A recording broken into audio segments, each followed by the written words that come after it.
Border czar Tom Homan tells us that he has been the target of death threats since taking on, accepting the new role under President-elect Trump. He joins us now. Tom, couple of things.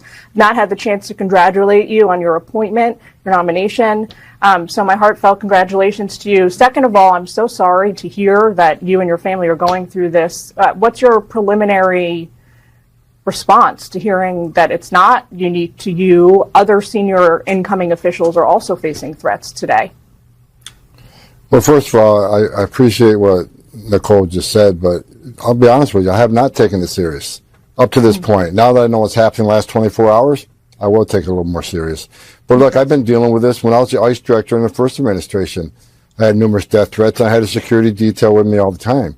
Even after I retired, the death threats continued.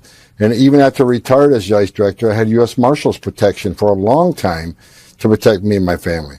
And what doesn't help is all the negative press around the president and people he's putting in his cabinet. Me, I'm not in the cabinet, but, I've read numerous hit pieces on me. I'm a racist and I'm the father of family separation, all this other stuff.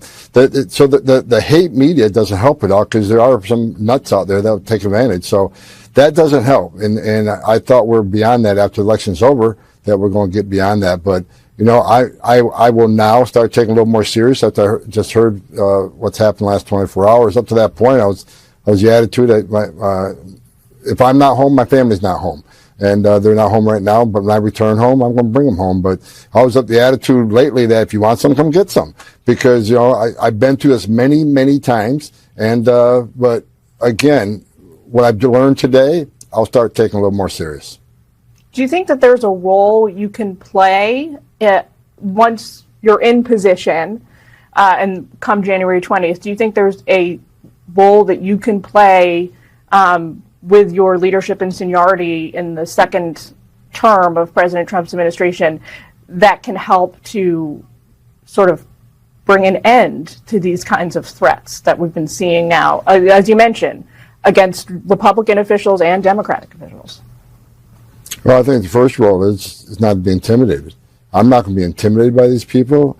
They're not going to silence me. Look, I'm going to do this job.